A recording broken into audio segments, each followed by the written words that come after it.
Eu acho que muita gente, até agora, estou falando aqui com vocês sexta-feira, dia 15 de fevereiro, são quase 17 horas.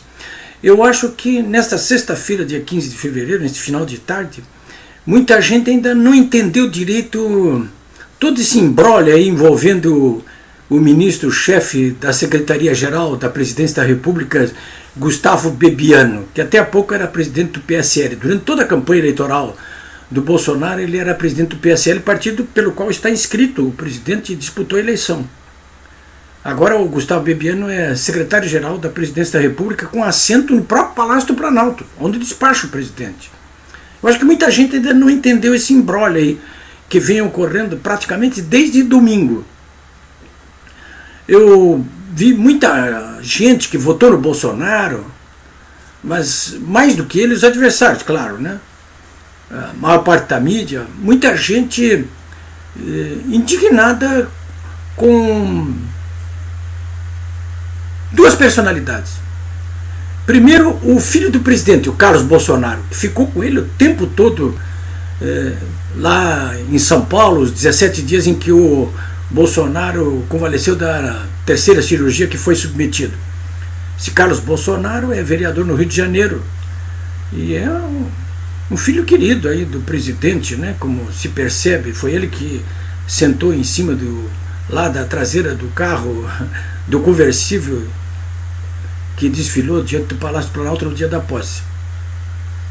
Foi ele que traçou também toda a estratégia e dirigiu todo o setor de redes sociais durante a campanha eleitoral. E vem usando isso até agora.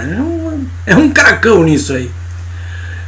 Então, primeiro, desses dois protagonistas aí, que durante toda essa semana, até nessa sexta-feira, vem sendo objeto de muitas críticas, é o Carlos Bolsonaro. E o segundo, o próprio presidente Bolsonaro. O Carlos Bolsonaro, porque na quarta-feira, dia 13, ele postou nas redes sociais uma mensagem chamando o ministro Gustavo Bebiano, secretário-geral da Presidência, de mentiroso, né?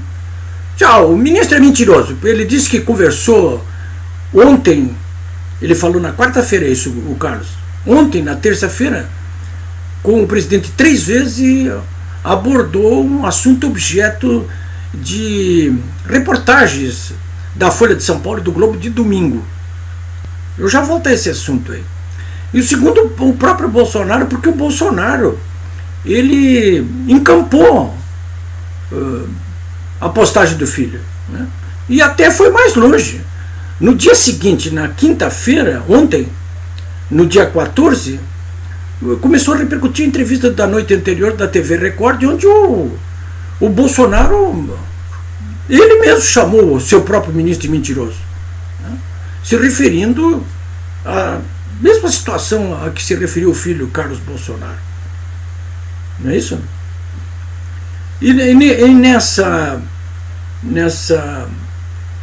quinta-feira, o Bolsonaro fez até um pronunciamento na televisão, no seu Twitter, dizendo que não conversou naquele dia que o Bebiano disse que conversou com ele. O Bebiano disse que na terça-feira falou com o presidente 3 vezes, ele disse que não falou coisa nenhuma. Bom, esse digamos assim, o outro personagem é o Gustavo Bebiano, né? Então, durante toda essa semana aí foi chega para lá, muito grande, né? Muito uma crise política aí. E eu percebi que boa parte das pessoas, primeiro, achavam que o Carlos Bolsonaro não devia ter chamado o ministro de mentiroso. E ele chamou, né? Disse, olha, o Gustavo Bebiano na terça-feira disse que falou 3 vezes com o presidente, eu estava no quarto com ele o tempo todo, e ele não falou 3 vezes com o presidente. Pelo menos não falou com o presidente em relação a essa questão que foi objeto das reportagens do final de semana do jornal O Globo e do jornal Folha de São Paulo. Isso é mentiroso, é mentira, né? Muita gente achou que ele não devia ter dito isso. E mais gente ainda achou que o presidente não deveria ter submetido a uma humilhação tão grande o seu próprio ministro, né? Porque o que fez o Bolsonaro? Ele referendou o que disse o filho, ele mesmo chamou o ministro de mentiroso e ainda mandou o seu ministro da Justiça, o Sérgio Moro, mandou investigar o próprio ministro, né?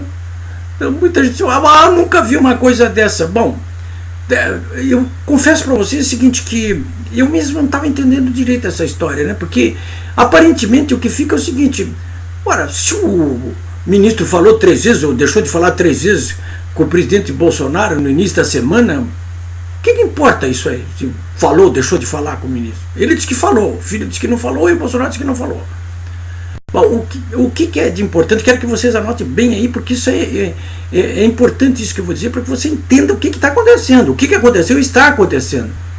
O que aconteceu é o seguinte: no domingo, o jornal Folha de São Paulo, ele publicou uma grande reportagem dizendo que uma candidata do PSL, o partido do presidente, em Pernambuco, a dona Maria de Lourdes Paixão, de 66 anos, ela recebeu R$400 mil para sua campanha 2 dias antes das eleições e fez 274 votos.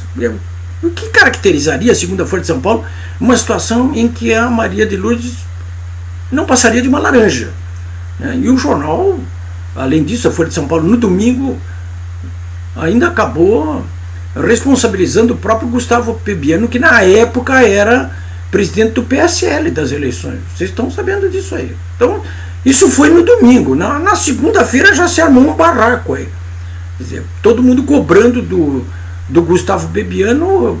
Que história era essa? E já começaram outras denúncias, inclusive em outros estados, de que o PSL tinha passado dinheiro para laranjas, ou seja, de que aquele dinheiro passado para aqueles candidatos, na verdade, acabaram voltando para as mãos de quem tinha passado, né?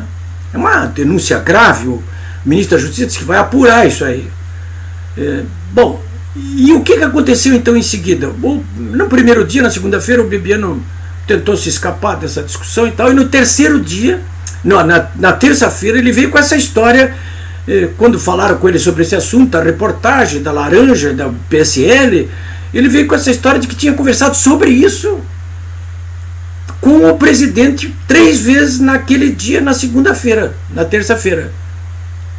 Aí é que está a gravidade da situação. O Bolsonaro, evidentemente, o Carlos, eles imediatamente perceberam que isso ali não se tratava de uma manobra, se tratava de uma manobra do Gustavo Pebiano para livrar a cara, misturando o próprio presidente numa situação em que o presidente não tinha nada a ver com a história, mas podia ser atingido obliquamente. O Bolsonaro percebeu isso aí, né?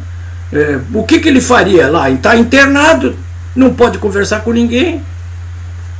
Claro, olha, toca nas redes sociais aí dizendo que esse cara é mentiroso. Foi o que o Carlos fez. Denunciou ele. Aí é que está a importância, né? É por isso aí que ele chamou o Bebiano de mentiroso, porque ao se referir a 3 conversas no dia anterior entre o Bebiano e o presidente, o Bebiano estava tentando misturar as coisas dessas laranjas, desse dinheiro sujo, com o Bolsonaro. E o Bolsonaro, evidentemente, não ia tolerar isso, como não tolerou. Então, saíram aquelas postagens. Inclusive agora, nessa sexta-feira, eu mesmo publiquei um áudio onde o Bolsonaro fala com o Bebiano. Não aparece o Bebiano falando, mas aparece o Bolsonaro falando. Está no meu blog, www.polibibraga.com.br, onde ele diz assim: eu não posso falar, não vou falar, estou proibido de falar o tempo todo, sabe? E não conversa. Por quê? Por que esse áudio foi divulgado agora, está no meu blog, inclusive? Para caracterizar que ele não falou com o Bebiano, nem esse assunto, nem outro assunto. Nenhum. Tal áudio diz ali claramente. O Bebiano diz: não, mas tem mensagem do WhatsApp. Não, ele mostrou sim. Agora, nessa sexta-feira, ele acabou. Ele disse que não foi ele, mas vazou. O jornal O Globo publicou aí. Então, ele, na verdade, é o seguinte: nessa sexta-feira, agora quando estou falando com vocês aí, alguns ministros do governo, o Onyx Lorenzoni, chefe da Casa Civil, disse, não, o Bibiano fica. Ele pode até ficar. Se ficar, mostra que não tem caráter e é um moleque. Porque uma pessoa humilhada desse jeito aí tem mais é que pegar o boné e ir embora, né? Mas se ficar, não vai ficar por muito tempo, né? Mas eu espero que eu tenha conseguido explicar para vocês melhor o conteúdo desses acontecimentos dessa semana. Tudo isso aí é o que está acontecendo na realidade dos fatos, né? Não se precipitem, não.